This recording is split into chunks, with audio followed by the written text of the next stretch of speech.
మరి చక్కని ఆరాధన దేవుని సన్నిధిలో గడపటానికి దేవుడు కృపనిచ్చి ఉన్నాడు.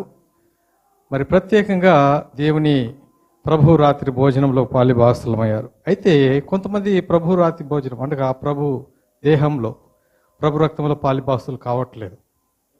అయితే దానికి ఈరోజు దేవుడు మనతో మాట్లాడాలని మనం సిద్ధపడుతూ ప్రభు సన్నిధిలో మరి ఇక్కడ తిరిగి జన్మించినటువంటి వారు ఎంతమంది ఉన్నారు అంటే ప్రభువులో పాలిభాగస్థులైనటువంటి వారు. తిరిగి జన్మించని వారు ఇంకా ఎంతమంది ఉన్నారో చాలామంది ఉన్నారు. ప్రభు అంటాడు, నువ్వు కొత్తగా జన్మించితేనే పరలోక రాజ్యానికి వారసుడు కాలేవన్నాడు.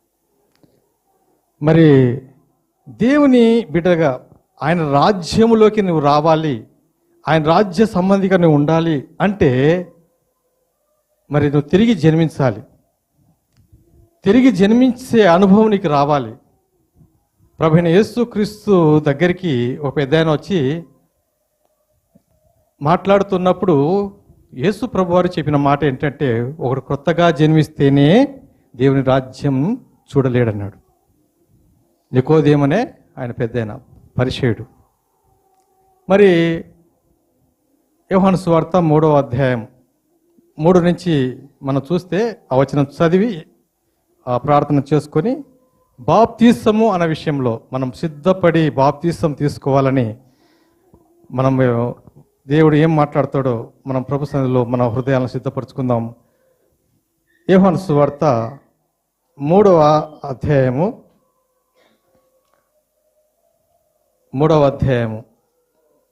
చూడండి. 3వ వచనం నుంచి ప్రభు మాట్లాడుతున్నటువంటి మాటలు మనం చూస్తాము. అందుకు యేసు అతనితో, ఒకడు కొత్తగా జన్మిస్తేనే కానీ అతడు దేవుని రాజ్యమును చూడలేడని మీతో నిశ్చయంగా చెప్పుచున్నాను.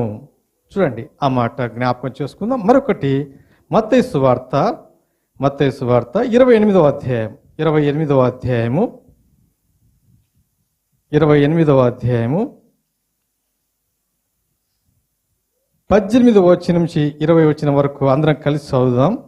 అందరం తీసుకుందాం. అయితే యేసు వారి యొద్దకు వచ్చి, పరలోకమందును భూమి మీదను నాకు సర్వాధికారం ఇవ్వబడి ఉన్నది. కాబట్టి మీరు వెళ్ళి సమస్త జనులను శిష్యులుగా చేయుడి. తండ్రి యొక్కయు కుమారుని యొక్కయు పరిశుద్ధాత్మ యొక్కయు నామములోకి వారికి బాప్తిసం ఇచ్చుచు, నేను మీకు ఏ ఏ సంగతులు ఆజ్ఞాపించుతునో వాటన్నిటినీ గైకొనవలనని వారికి బోధించుడి.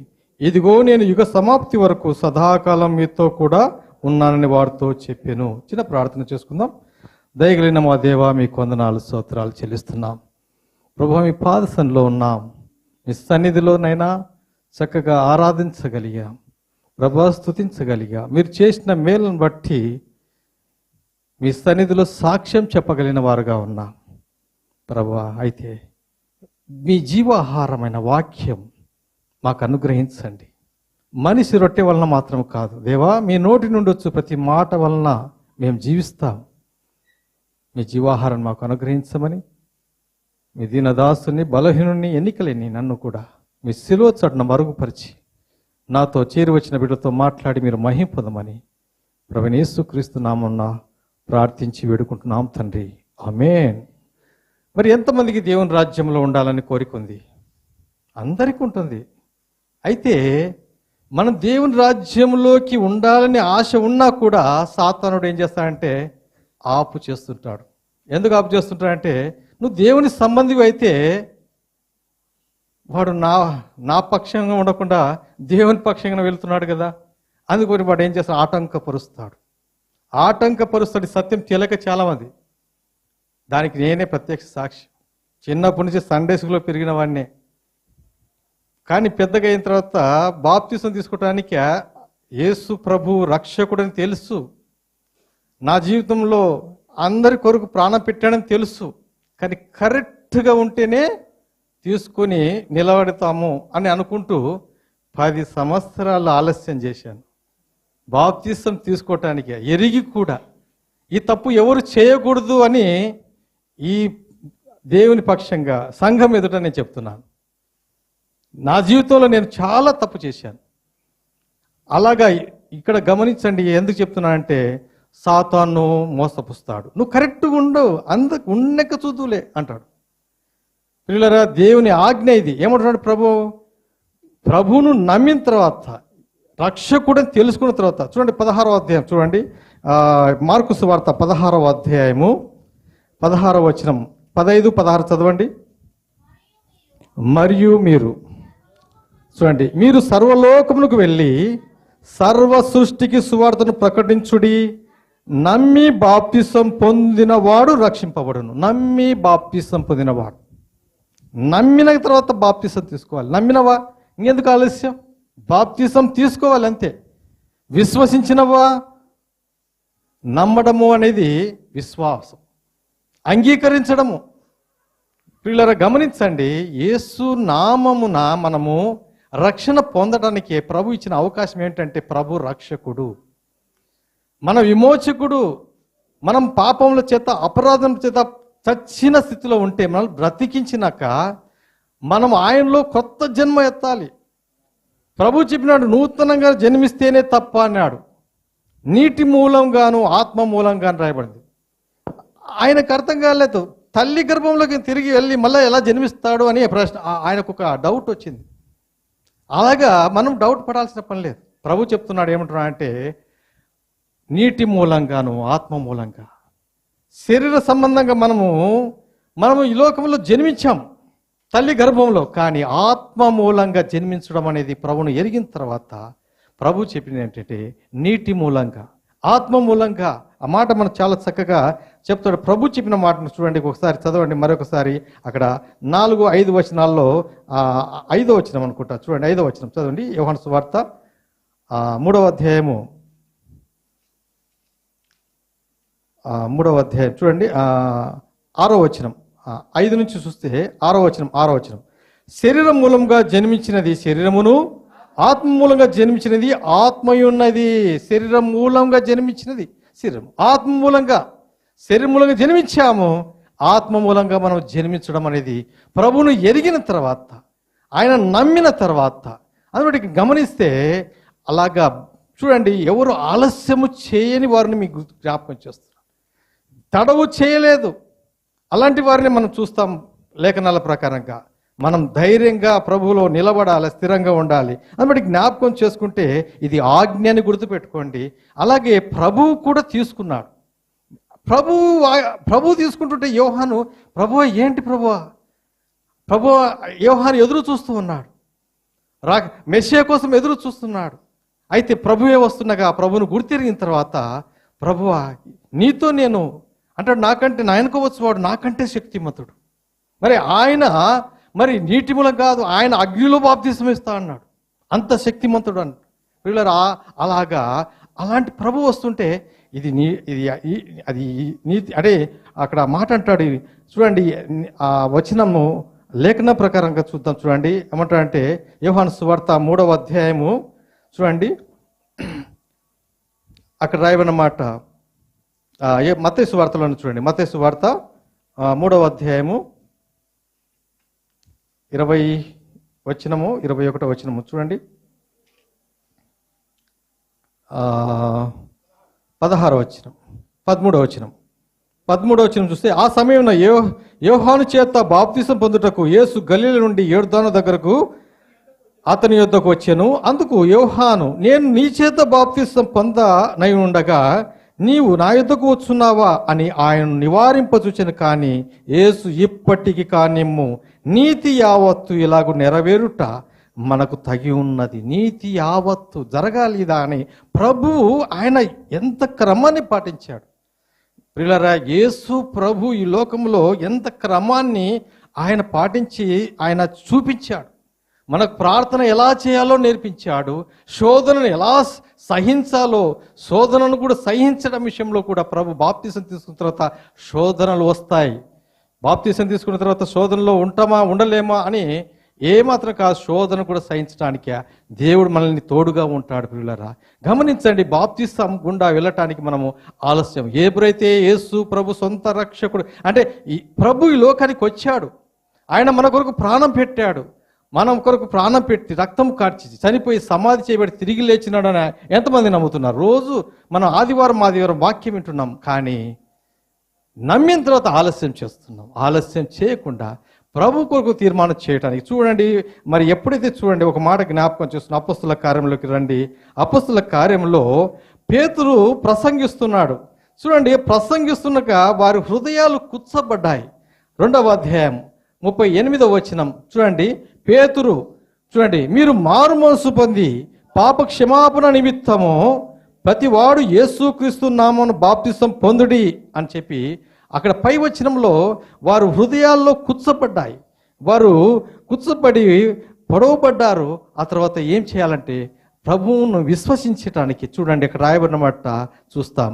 38వ వచనంలో అక్కడ అంటారు, 41వ వచనంలో చూడండి, 41వ వచనంలో, కాబట్టి అతని వాక్యము అంగీకరించిన వారు, వాక్యాన్ని అంగీకరించిన తర్వాత ఆలస్యం చేయలేదు, బాప్తిసము తీసుకున్నారు. వాక్యం నువ్వు అంగీకరిస్తున్నావా? విశ్వసించడము పర్యాయపదము, నమ్మడము, అంగీకరించడం, ఇవన్నీ పర్యాయపదాలు. నువ్వు వాటిలో ఉంటే ఆలస్యం చేయవు.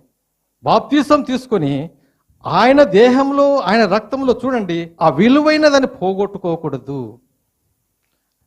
ఎప్పుడైతే వాటి పొందుకుంటావో చూడండి, అక్కడ మార్కు సువార్తలో చూస్తాము, ఎప్పుడైతే చేస్తామో అన్నిటి మీద మనకు అధికారం ఇస్తాడు దేవుడు.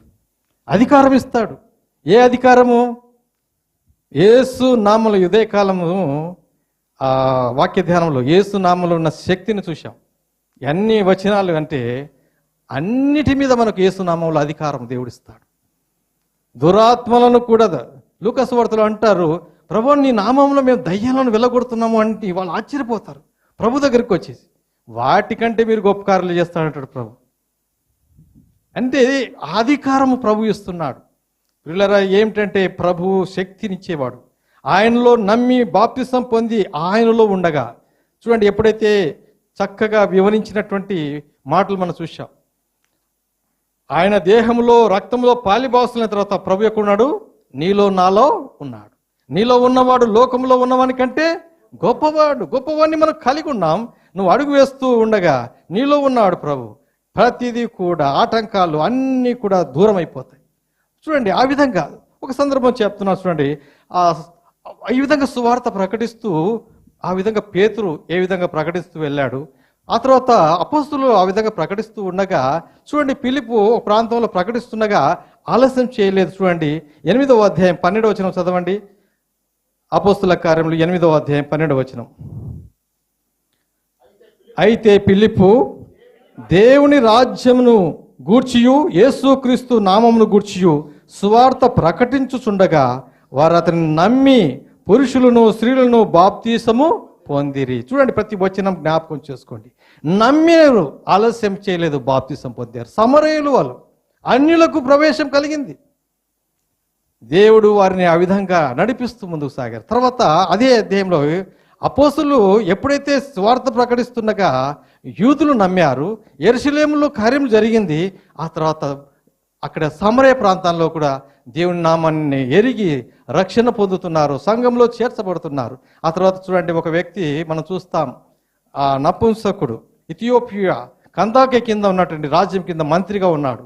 ఆయన యెరూషలేముకి వచ్చేసి ఆయన యెషయా గ్రంథాన్ని చదువుకుంటూ పోతున్నప్పుడు ఫిలిప్పుకి దేవుని ఆత్మ వెళ్ళి ఆయనకు బోధించు, మాట్లాడు అని పంపిస్తున్నప్పుడు ఆయన చదువుతున్నది ఆయనకు అర్థం కాలేదు. నువ్వు చదివే నీకు అర్థమవుతుందంటే నాకు ఎవరైనా చెప్తే కదా అర్థమయ్యేది అంటున్నాడు ఆయన. అయినప్పుడు యెషయా గ్రంథము 53వ కీర్తన 53వ అధ్యాయాన్ని చదువుతున్నప్పుడు అక్కడ యేసు ప్రభు వధింపబడిన గొర్రె పిల్లగా అక్కడ కనపడతాడు. బొత్సు కత్తిరించుకొని ఎదుట ఎలాగా మౌనంగా ఉన్నాడో అక్కడ ఆ విషయాలు చూసినప్పుడు ఆయన అర్థం కాలేదు. అయితే యేసు ప్రభు గురించి ఆ విషయాలు చక్కగా చెప్పినప్పుడు, యేసు ఆయన వధింపబడ్డాడు, నీ కొరకు ప్రాణం పెట్టాడు అనే విషయాన్ని చెప్పినప్పుడు ఆయన అంగీకరించినాడు, నమ్మాడు. నమ్మిన వెంటనే దారిలోనే నీళ్లు కనపడినాయి. చూడండి, సమయం ఏమన్నా తీసుకున్నారా? ఏ మాత్రం సమయం తీసుకోలేదు. ఏమంటే నీళ్ళు ఇక్కడ ఉన్నాయి, ఆటంకం ఏమన్నా దాటున్నాడు. ఏమీ ఆటంకం లేదు, నువ్వు నమ్ముతున్నావా అంటాడు. చదవండి మాట, 8వ అధ్యాయము 38వ వచనం, 37వ వచనం చూస్తే, ఫిలిప్పు నీ పూర్ణ హృదయంతో విశ్వసించినలా అంటాడు. 36వ వచనంలో వారు చూస్తుండగా చూడు, వారు త్రోవలో వెలుచుండగా ఒక చోటికి వచ్చినప్పుడు, నీళ్లున్న ఒక చోటికి వచ్చినప్పుడు నపుంసకుడు, ఇదిగో నీళ్లు, నాకు బాప్తిసమిచ్చుటకు ఆటంకమేమని అడిగి రథము నీళ్లు పొమ్మని ఆజ్ఞాపించెను. ఫిలిప్పు, నీవు పూర్ణ హృదయంతో విశ్వసించినడలా పొందవచ్చునని చెప్పాను. అప్పుడు యేసు, క్రీస్తు దేవుని కుమారుడిని విశ్వసిస్తున్నాను అని చెప్పాడు. ఆటంకం లేదు. ఇప్పటికైనా నువ్వు పూర్ణ హృదయంతో యేసు క్రీస్తు ప్రభువారిని నువ్వు నమ్ముతున్నావా? ఆలస్యం చేయక త్వరపడి సిద్ధపడు. ఎప్పుడు ఏమి జరుగుతుందో తెలియదు. ఈ రాత్రే ఒకవేళ హఠాత్తుగా ప్రాణం పోతే పరలోక రాజ్యానికి ప్రవేశం లేదే.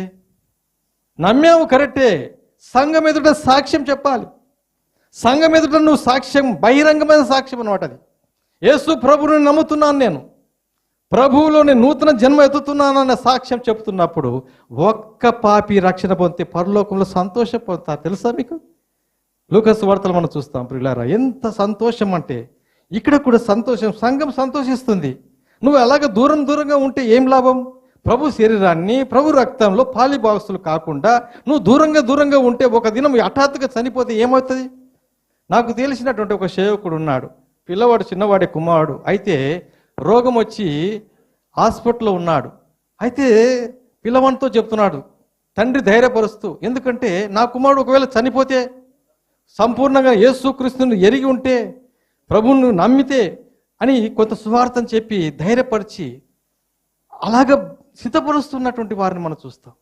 మనం ఆలస్యం చేయకూడదు. నీకు అవకాశం ఉంటే ఆలస్యం. చాలామంది ప్రశ్నిస్తుంటారు, దొంగ బాప్తిసం తీసుకున్నాడా అంటారు. దొంగకు అవకాశం లేదు, అవకాశం లేదు. అందుకే ప్రభువా నీ రాజ్యంలోకి వచ్చిన నన్ను జ్ఞాపకం చేసుకొని అడిగినాడు. పక్కనున్న దొంగ అడగలేదు. అది అనమాట అడగడం అంటే. హాస్పిటల్లో ఉండి, చావు బతుకులో ఉండి, లాస్ట్ క్షేమంలో కూడా ప్రభువా నన్ను జ్ఞాపకం చేసుకుంటే వాళ్ళు కూడా జ్ఞాపకం చేసుకుంటారు. బాప్తిసం తీసుకోవడానికి అవకాశం లేదు కాబట్టి.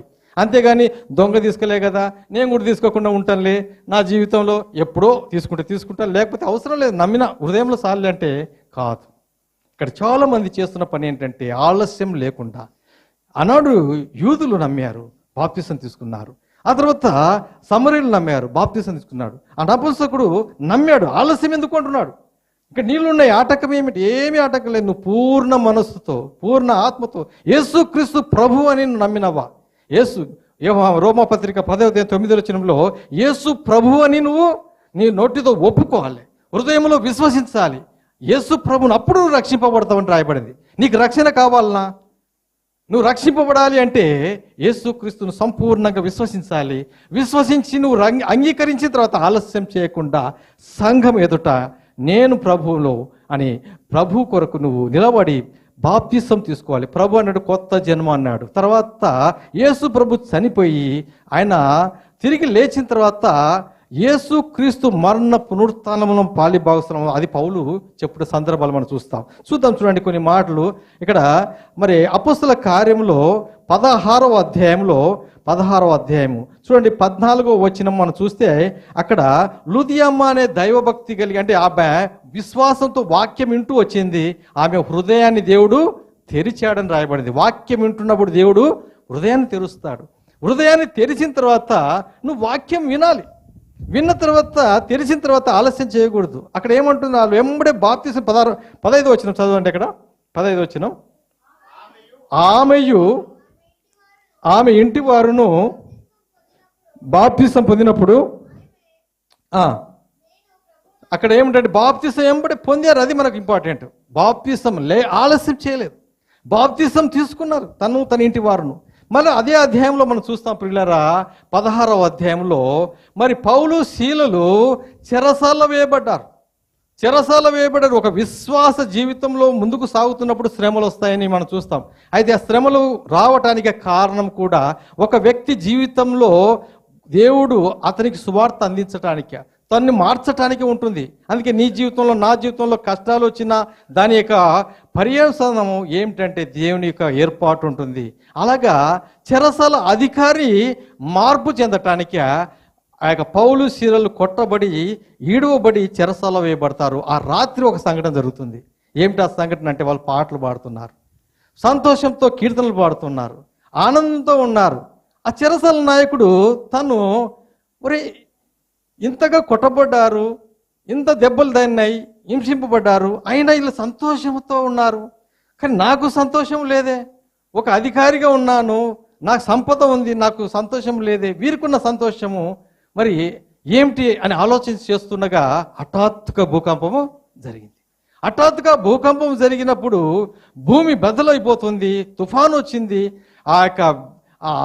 ఆ దినాల్లో కరెంట్ లేదు కాబట్టి దీపాలు అయితే అవి కూడా ఆరిపోయినాయి. అయినా కూడా భయపడిపోయాడు. వాకిళ్ళు తెరపడతాయి. ఆ చెరసాల సంఖ్యలు అంటే ఇల్లు అన్ని ఇది అయినప్పుడు ఓపెన్ అయిపోయినప్పుడు ఖైదులందరూ పారిపోయారు అనుకొని భయపడిపోయి తన యొక్క పై అధికారులకు నేనేం చెప్పాలని తను ఏం చేసుకోవాలంటే కత్తి దూసి చంపుకోపోయాడని రాయబడింది అక్కడ. అప్పుడు ఆ విధంగా ఉన్నప్పుడు పావులు అంటాడు, నువ్వేమి హాని చేసుకోవద్దు, మేమందరం ఇక్కడే ఉన్నప్పుడు దీపం తీసుకొచ్చి అక్కడికి వచ్చి అక్కడ చూసి అందరూ ఉంటే అప్పుడు అంటున్నాడు ఆయనకు, అప్పటికి అంతకంటే ముందు తన హృదయంలో వీళ్ళు ఆనందంగా ఉన్నారే, ఆ తర్వాత వీళ్ళు ఎంతగా మరి ఇక్కడ ఉన్నారు అని మాట్లాడుతున్న విధానం పారిపోలేదు, ఎంత ఇలాంటి విషయాలను చూసి వారు అంటారు, అయ్యలారా రక్షణ పొందడానికి నేనేమి చేయాలి అంటున్నాడు. చూడండి, రక్షణలో ఉన్న ఆనందం, రక్షణలో. అందుకే దావీదు తన రక్షణ ఆనందాన్ని పోగొట్టుకున్నప్పుడు ప్రభువా నాకు రక్షణ ఆనందం కావాలని కన్నీళ్లు కార్చాడు. కన్నీళ్లు బైబిల్లో చూస్తాము. ఆయన పరుపు తేలిపోయేటట్టు ఏడుస్తూ ఉన్నాడు. ఎందుకు? చేసిన తప్పును బట్టి. పశ్చాత్తాపడే హృదయము దేవుడు ఇస్తాడు. అలాగే పశ్చాత్తాపడతాడు. ప్రతి రక్షణ గురించి అడుగుతున్నాడు. ఎవరిని? నా రక్షింపబడడాన్ని ఏం చేయాలంటే అక్కడ చదవండి మాట 16వ అధ్యాయంలో, యోహాను అపోస్తలుల కార్యం 16వ అధ్యాయము 31, 32 చూడండి. ఇక్కడ అందుకు వారు చూడండి 30 వచ్చిన చదువుతున్నాను చూడండి. అయ్యలారా చూడండి, రక్షణ పొందుటకు నేనేమి చేయవలెను అంటున్నాడు. అందుకు వారు, ప్రభు అయిన యేసునందు విశ్వాసం ఉంచుము, అప్పుడు నీవును నీ ఇంటి వారును రక్షణ పొందుదురు. అప్పుడు నీవును నీ ఇంటి వారును రక్షణ పొందాలి అంటే ప్రభును విశ్వసించాలి. అప్పుడు ఆ మాట చెప్పినప్పుడు నేను విశ్వసిస్తున్నాను అన్నాడు. వారికి ఆ రాత్రే మళ్ళా కొత్త వాక్యం చెప్పి బలపరిచి ఆ ఇంటి వారందరూ కూడా బాప్తీసం తీసుకున్నారు. అలా ఆ వాక్యం చెప్తుంటే వీళ్ళకి వింటూ వాళ్ళ గాయాలు కడిగారు. కొట్టబడ్డారే, ఈడుపడ్డారే అని వారి గాయాలు కడుతూ వారు చెప్పిన వాక్యం వింటూ ఆఖరుకు ఆ రాత్రే వారు ఏం చేశారంటే వారికి భోజనం పెట్టి వాక్యం విని ఆఖరుకు సిద్ధపడుతున్నారు. బాప్తీసం కావాలి, మీకు రక్షణ కావాలి. ప్రియులారా, ఆలస్యం చేయొద్దండి. తెలుసుకున్న తర్వాత ఆలస్యం చేయొద్దు. ఎప్పుడైతే నమ్మావో, విశ్వసించావో, బాప్తీసం అనేది ప్రభువులో సంపూర్ణంగా మరణ పునరుత్థానాన్ని ప్రకటించేవాడిగా ఉంటాం. ఆయనలో సమాధి. అందుకే అంటాడు పౌలు పదే చెప్పాడు, అపరాధముల చేత పాపముల చేత పడి చచ్చిన మనల్ని క్రీస్తులో బ్రతికించాడు. అది సాదృశ్యం. ప్రభు ఏ విధంగా మన కొరకు చనిపోయి సమాధి చేయబడి తిరిగి లేచాడో బాప్తీసం అనేది ఒక సాదృశ్యం. రోమపత్రిక 6వ అధ్యాయంలో మనం చూస్తాం. ఆ మొదటి 6 అంటే 4-6 వచనాలు చూస్తే అది సాదృశ్యం చూస్తున్నాడు. చదవండి వ్యక్తిగతంగా. అది మరణ పునరుత్థానానికి గుర్తు. నువ్వు నీటిలో మునుగుతున్నావా? చనిపోయి తిరిగి లేస్తున్నట్టు, ప్రభువులో చనిపోయి తిరిగి సమాధి చేయబడి తిరిగి లేస్తున్నట్టు చదవండి. ఆ విధంగా తర్వాత మన ఆత్మీయ జీవితంలో సమయాన్ని బట్టి నేను జ్ఞాపకం చేస్తున్నాను పిల్లరా. మరికొన్ని విషయాలు మనం చూద్దాం. అపోస్తలుల కార్యంలోనే 10వ అధ్యాయము 43వ వచనం చదవండి. అక్కడ కూడా కొర్నేలి ఇంటిలో పౌలు వాక్యం చెప్పినప్పుడు అక్కడ విన్నవారు ఆలస్యం చేయలేదు. చూడండి అక్కడ రాయబడిన మాట 43వ వచనంలో, ఆయన యందు విశ్వాసముంచువాడెవడో వాడు ఆయన నామము మూలమున పాప క్షమాపణ పొందునని ప్రవక్తలందరూ ఆయన గురించి సాక్ష్యం ఇస్తున్నారని చెప్పి అక్కడ ఆయన నామమున విశ్వాసముంచు వారందరూ కూడా కింది వచనాలు చూస్తాము. 48వ వచనంలో, యేసుక్రీస్తు నామమందు వారు బాప్తీసం పొందవలని ఆజ్ఞాపించెను. విన్నారు. ఆ అధ్యాయంలో మనం చూస్తాం. కొర్నేలి వాళ్ళకందరికీ సువార్త చెప్పిన తర్వాత యేసుక్రీస్తు నామంలో బాప్తీసం ఇవ్వడం జరిగింది. ఇంకా మనం ఆలస్యం చేయటం ఎంత మాత్రము తగదు. గుర్తుపెట్టుకోండి, ఇక్కడ ఎంతమంది ఉన్నారో చాలా మంది దగ్గరగా మీ పేర్లు ఇవ్వండి, ప్రార్థన చేస్తాం. ఇది బలవంతము కాదు. ఇక్కడ గమనించండి, బలవంతం కాదు. ఒకరిని బలవంతంగా తీసుకుపోయి నీళ్ళలో ముంచేది కాదు. యేసు ప్రభు అని నువ్వు నమ్మావా, విశ్వసించినవా, అంగీకరించినవా, తడవు చేయొద్దు. తడవు చేస్తే ఎప్పుడు ఏమవుతుందో తెలియదు. ఈరోజు రాత్రి నమ్మాను, రేపు తీసుకుందాంలే, ఎల్లుండి తీసుకుందాంలే, హఠాత్తుగా ఏదైనా జరిగితే అప్పుడేం చేస్తాం? పిల్లరా, సంఘము ఎదుట సాక్షిగా మనం నిలబడాలి. ప్రభువులో ఉండాలి. ఆయన మరణ పునరుత్థానానికి గుర్తుగా మనం సాక్ష్యము బాప్తిసం తీసుకున్న తర్వాత ఆయన శరీరాన్ని, ఆయన రక్తాన్ని తీసుకుంటున్నప్పుడు కలిగే ఆనందము, ఆ తర్వాత ఆ మనకిచ్చే అధికారాలు ఎన్నో ఉన్నాయి. అందుకే సంఘములో వాటిని మనం ఎరిగి పొందుతూ ముందుకు సాగుతాం. ప్రియులారా, అలాగా పొందటానికే దేవుడు మనకు అనుగ్రహిస్తున్నటువంటి కృపను బట్టి జ్ఞాపకం చేసుకుందాం. చూడండి, ఇది అపోస్తులు ఆ విధంగా ఆ సువార్తను ప్రకటిస్తున్నప్పుడు జరిగినటువంటి ఆ అద్భుతమైన సంఘటనలను మనము చూస్తూ ఉన్నాం. ప్రియులారా, గమనించండి. అయితే చూడండి, గమనించండి, మరి ఎప్పుడైతే ఈ పౌలు కూడా 9వ అధ్యాయం చూడండి, 9వ అధ్యాయంలో 18వ వచనం చూడండి, 9వ అధ్యాయము 18వ వచనం చూడండి. అక్కడ ఏం జరిగిందంటే మనకు తెలుసు, పౌలు ఎలాంటి దుర్మార్గుడో తెలుసు. దారి మార్గంలో వాళ్ళని చెరపట్టి చెరసాల్లో వేసి హింసించి ముందుకు సాగుతున్నప్పుడు దేవుడు దర్శించినాడు. దేవుడు ఆయనతో మాట్లాడినాడు. తర్వాత ఆయన ఆ తేజస్సు, ఆ వెలుగును చూసినప్పుడు ఆ వెలుగులో కళ్ళు పోయినాయి. ఆ తర్వాత 3 దినాలు ఉపవాసం ఉన్నాడు. అర్థం కాలేదు. ప్రభువు దర్శించి మాట్లాడినాక, ఎవరు ప్రభువా అంటున్నాడు. నేనే, నువ్వు హింసిస్తున్న యేసును అన్నాడు. అబ్బా ప్రభువా నువ్వేనా అని నమ్మని వాడు నమ్మాడు. తర్వాత అలాగ 3 దినాలు ఉండగా అననీయను పంపించి అతని మీద చేతులుంచి ప్రార్థించమని చెప్పినప్పుడు కన్ను పొరలు రాలే. ఇలా ఈ రాత్రి వరకు నీకు ఇంకా కన్ను పొరలు పోకపోతే, వాక్యం విని నీ కన్ను పొరలు తొలగిపోతే నువ్వు ఆలస్యం చేయవని నేను జ్ఞాపకం చేస్తున్నాను. ఆలస్యం చేయకుండా చూడండి, బాప్తిసం తీసుకున్నాడు. అక్కడ చూడండి, రాయమన్న మాట మనం చూస్తాం. అప్పుడే అతని కన్ను నుండి పొరలు రాలగా దృష్టి కలిగి లేచి బాప్తిసము పొంది, చూడండి, తర్వాత ఆహారం చూడండి, తీసుకునే ఆహారం 3 దినాలు ఉపవాసం ఉన్నాడు. అయితే ఆహారం కూడా ఎప్పుడు తీసుకున్నాడు? బాప్తిసం తీసుకున్నంత వరకు తీసుకుని బాప్తిసం తీసుకుని ఆహారం పుచ్చుకున్నాడు. వీళ్ళరా, ఎంత గొప్ప మాటలు! సత్యం మనం జ్ఞాపకం చేసుకోవాల్సిన వారమే ఉన్నాము. జ్ఞాపకం చేసుకుందాం. కాబట్టి జ్ఞాపకం చేసుకుంటున్నటువంటి ఈ బాప్తిస అనుభవం గుండా మనం చూడండి కొన్ని విషయాలు, ఇవన్నీ సాదృశ్యం అనటానికి మొదటి కొరింథీ పత్రిక ముందు రోమ పత్రికలను రండి. రోమ పత్రిక 6వ అధ్యాయము మొదటి 3 వచనాలు చదవండి. అలాగైతే ఏమందుము, కృప విస్తరింపవలని పాపమందు నిలిచి ఉందుమా? అట్లనరాదు. పాపం విషయమై చనిపోయిన మనము ఇక మీదట ఎలాగు దానిలో జీవితము? క్రీస్తు యేసులోనికి బాప్తిసం పొందిన మనమందరము ఆయన మరణములోనికి బాప్తిసము పొందితిమి. జ్ఞాపకం చేస్తున్నాను, ముగిస్తున్నాను. చూడండి, వచనాలు మీరు జ్ఞాపకం చేసుకోండి. అలాగా మరణ పునరుత్థానము అని జ్ఞాపకం చేసుకోండి. అందుకే తర్వాత అక్కడ జ్ఞాపకం చేస్తే ఇంకో విషయం ఏంటంటే చూడండి, కొరింథీ పత్రికలోకి రండి. కొరింథీ పత్రిక, మొదటి కొరింథీ పత్రిక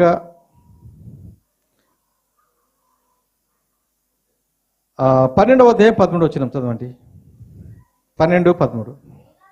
ఎలాగనగా యూదులమైనను గ్రీసు దేశస్థులమైనను దాసులమైనను స్వతంత్రులమైనను మనమందరము ఒక్క శరీరంలోనికి ఒక్క ఆత్మ యందే బాప్తిసం పొందితిమి. చూడండి, మనం అందరం ఒక్క ఆత్మ యందే ఒక్క శరీరముగా. ఇప్పుడు సంఘం అంటే ఏంటి? ఒక్క శరీరం, ఒక్క ఆత్మ. ప్రభుయే మనకు ఆత్మస్వరూపిగా మన మధ్యలో ఉన్న మనం అందరం ఆయన ఆత్మలోకి వచ్చిన వారు. ప్రియులారా, ఈ సత్యాన్ని ఎరిగితే నువ్వు వేరు కాదు, నువ్వు వేరుగా ఉండొద్దు అంటున్నాడు. ఆయనలోకి రావాలి. సంఘానికి వచ్చిన వాళ్ళందరూ ఆయన దేహంలో, ఆయన రక్తంలో తీసుకుని పాలిభాగస్తులైన తర్వాత నువ్వు తీసుకోకుంటే వేరుగా ఉన్నట్టే కదా. నువ్వు వేరుగా ఉంటే నీ మీద అపవాది దాడి చేయొచ్చు కదా. సైన్యంలో ఉన్నారు, ఒక సైన్యం అంతా ఒక దిక్కు ఉన్నప్పుడు నువ్వు సైన్యం నుంచి వేరుగా ఉంటే నీ మీదకి వాడు అపవాది యుద్ధం చేయొచ్చు. నువ్వు సైన్యంలోనే ఉండాలి, ఒక సమూహంలోనే ఉండాలి. పిల్లల జ్ఞాపకం చేసుకుందాం. అలాగే చూడండి, గలతీ రాసిన పత్రికలో కూడా అంటాడు. 3వ అధ్యాయం 27 వచనం చదవండి. గలతీ రాసిన పత్రిక 3వ అధ్యాయం 27 వచనంలో అక్కడ కూడా మనకు ఒక సాదృశ్యాన్ని చెప్తున్నాడు పౌలు గలతీయులకు. చదవండి. క్రీస్తులోనికి బాప్తిసం పొందిన మీరందరూ క్రీస్తును ధరించుకుని ఉన్నారు. చూడండి, క్రీస్తును ధరించుకున్నాం. ధరించుకోవడం అంటే వస్త్రం మనం ఏ విధంగా ధరించుకున్నట్టు మనం క్రీస్తును ధరించుకున్నాం. అంటే ప్రభువులోకి బాప్తిసం అంటే ఏంటి? మునిగి అనగా చనిపోయి సమాధి చేయబడి తిరిగి లేచి ప్రభువులో ఉన్నట్టు మనం ధరించుకోవడం అంటే ప్రభువును కలిగి ఉన్నాం.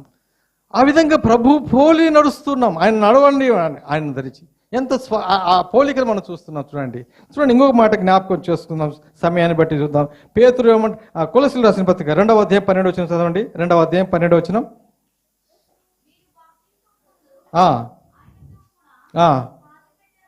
చూడండి, బాప్తిసం ఏంటంటే పాతి పెట్టడానికి సూచనగా చూపిస్తున్నాడు.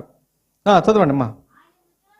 ఆయన మృతులలో నుండి లేపిన దేవుని ప్రభావమందు విశ్వసించుట ద్వారా ఆయనతో కూడా లేచిన మనం. ప్రభువులో చనిపోయి సమాధి చేయబడి తిరిగి లేచినాం. ప్రభు పునరుత్థానంలో పాలిభాగస్థులమైన అని చెప్పడానికి అది సాదృశ్యము, అది గుర్తుపెట్టుకోవాల్సిన వారం. పిల్లల ఇంకొక మాట చెప్తున్నాను, గమనిస్తుంది. పేతురు ఏమంటున్నా అంటే, మరి బాప్తిసం మనం అందరం తీసుకున్నాము, ఇప్పుడు తీసుకుంటున్నాము. పాతకాలం వాళ్ళకి బాప్తిసం ఎట్లా కదా? పాతకాలంలో కూడా మనము చాలా లోతైన మర్మాలు సార్ చెప్తుంటాడు.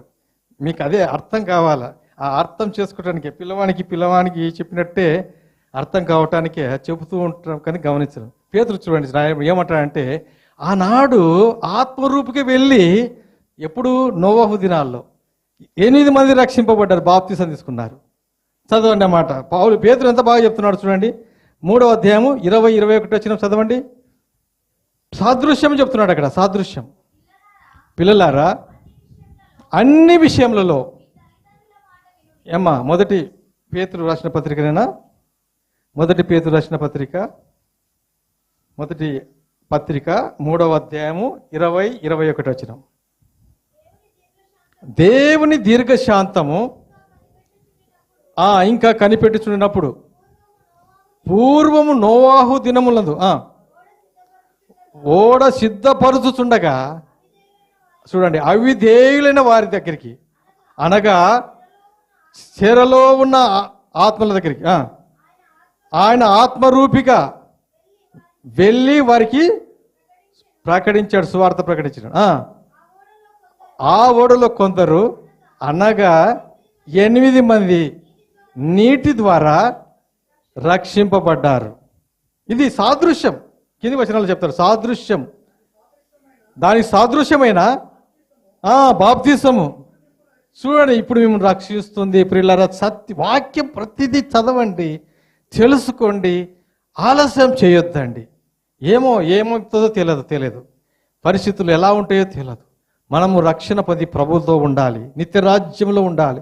విశ్వసించిన వాడికి ఆ పరలోక రాజ్యం దేవుడు అనుగ్రహిస్తుంటే, అందుబట్టి యోహాను సువార్త 3వ అధ్యాయం 16వ వచనంలో ఆయన దేవుడు లోకమును ఎంతో ప్రేమించెను కాగా తన అద్వితీయ కుమారుని యందు విశ్వాసముంచు ప్రతివాడు విశ్వసించినవా నశింపక నిత్య జీవం పొందినట్లు ఆయనను అనుగ్రహించాడు. యేసు ప్రభును అనుగ్రహించినాక నువ్వు నశింపపోకుండా విశ్వసించి ఆయనలో బాప్తిసం తీసుకోవాలి. ప్రియులారా, బాప్తిసం అంటే ఏంటి? ఇంత స్పష్టంగా దేవుడు తెలియపరుస్తుండగా బాప్తిసం తీసుకొని ప్రభులో రక్షణకు గుర్తు మనం పొందాము, ప్రభులో ఉండాలి అని గుర్తు చేసుకోవటానికి. అదే పౌలు అంటాడు కొరింథీ పత్రికలో, వారందరూ ఆత్మ సంబంధమైన ఒకే బాప్తిసం తీసుకుని అంటాడు. ఇశ్రాయేల్ అందరూ ఎర్ర సముద్రం దాడుతున్నప్పుడు అంతమంది బాప్తిసం కదా, 6 లక్షల కారుబలం బాప్తిసం వారు అందరూ తీసుకున్నారు. అందరికీ ఆత్మ సంబంధమైన ఆహారము మన్నా ఇచ్చాడు దేవుడు. ఒక్క బండ, యేసుప్రభువే బండ కొట్టబడింది, చీల్చబడింది. బండ కొట్టబడేను, నీరు ఊబికింది, జనులు తాగారు. ప్రియులారా, ఎంత గొప్ప!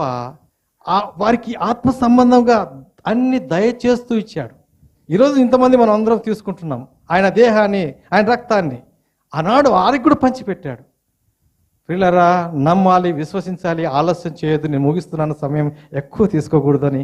ఇంకా మనకు వాక్యంలో ఉన్న ఆనందము అనుభవిస్తుంటుంది. అందుకే సహవాసానికి దేవుడు మనకి ఇచ్చాడు చక్కని సహవాసం. సహోదరుడు పాట పాడుతుంటే ఎంత ఆనందంగా, సంఘములో పాట స్వరము దేవుడు ఇచ్చాడు. తలాంతులు దేవుని కొరకు వాడబడటానికి.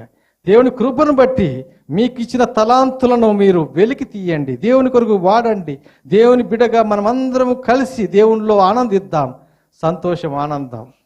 దేవుడు అనుకోకుండా నేను ఈరోజు చెప్పడానికి నాకు సంతోషిస్తున్నాను. నిన్ననే ఒక పాట రాసినాను, ఇంతవరకు ఎప్పుడు పాట రాయలేదు. దేవుడు ఇచ్చిన తలాంత్ సార్కి ఆ పాట చూపించి చేసిన తర్వాత దాన్ని ప్రభు చిత్తమైతే మన గ్రేస్ షాపిల్ ద్వారా రిలీజ్ చేయడానికి కూడా చూద్దాం. దేవునికి స్తోత్రం కలిగిన అక్క. ప్రైజ్ లార్డ్, హల్లెలూయా. మరి బాప్తిసానికి ఆలస్యము చేయొద్దు. ఇలా ప్రేమతో మనవి చేస్తున్నాను. పౌలు ఎంత విధేయతతో అడుగుతాడు తెలుసా? అనేకులకు సువార్త ప్రకటించి తాను ఒకవేళ నేను తప్పిపోతానేమో అని తన శరీరాన్ని నలగొట్టుకుంటున్నాడు. మనం కూడా బాప్తిసం తీసుకున్న తర్వాత శోధనైనా కష్టమైనా బాధ అయినా అనుభవిస్తూ ప్రభు మనల్ని బలపరుస్తాడు, వాక్యంతో బలపరుస్తాడు, నడిపిస్తాడు. ఈ సత్యాన్ని మనం ఎరుగుదాం, ప్రార్థన చేసుకుందాం. మోకరించండి. దయగలిగిన మా దేవా, మీకు వందనాలు, స్తోత్రాలు. సత్యవాక్యాన్ని మాకు బోధిస్తున్నందుకు వందనాలు. జీవం కలిగిన మీ మాటలు వింటుండగా మా హృదయాల్లో కార్యం చేస్తున్నందుకు వందనాలు తండ్రి. గొప్ప దేవా, మీకు వందనాలు నాయన. మరి బాప్తిసం తీసుకుంటానికి విశ్వసించిన వాడు ఆలస్యం చేయక, ఇదిగో నీళ్ళు ఇక్కడ ఉన్నాయి, తడవు చేయడం ఎందుకు, నాకు బాప్తిసం ఇవ్వడానికి నువ్వు పూర్ణ మనసుతో, నువ్వు పూర్ణ ఆత్మతో విశ్వసిస్తున్నావా అంటే నేను యేసు ప్రభువును విశ్వసిస్తున్నాను, అంగీకరిస్తున్నానని ఆ ఇథియోపియుడు, నపుంసకుడైన ఇథియోపియుడైనటువంటి కందాకి కింద ఉన్నటువంటి ఆ మంత్రి ఆలస్యం చేయకుండా బాప్తిసం తీసుకున్నాడు, ఒడ్డుకొచ్చాడు, సంతోషంతో వెళ్ళాడు. ఎంత గొప్ప ధన్యత ప్రభువా. ఒక పాపి రక్షింపబడితే పరలోక రాజ్యంలో దేవదూతలు సంతోషం ఆనందంతో ఉంటారని మాటలు చూస్తున్నాం. దేవా, మీకు వందనాలు. జీవం కలిగిన మీ మాటలు బట్టి వందనాలు నైనా. రక్షణ అనేది యేసు క్రీస్తు మాకు అనుగ్రహించినటువంటి గొప్ప కృప ద్వారానే మీరు రక్షింపబడ్డావు అన్న సత్యాన్ని వాక్యం వెలుగులో మేము వింటున్నాం. మీ కృప మాపై మెండుగా కుమ్మరిస్తుండగా మేము ఆలస్యం చేయక రక్షింపబడటానికి, మీరిచ్చిన ఆ కృపకు పాత్రలు అవటానికి మీరు దర్శిస్తుండగా, మీ మాటలు వింటుండగా మీరు కార్యం జరిపించి మీరు మహిమపొందమని యేసు పరిశుద్ధమైన నామంలో స్తుతించి ప్రార్థించి వేడుకుంటున్నాం తండ్రి. ఆమేన్.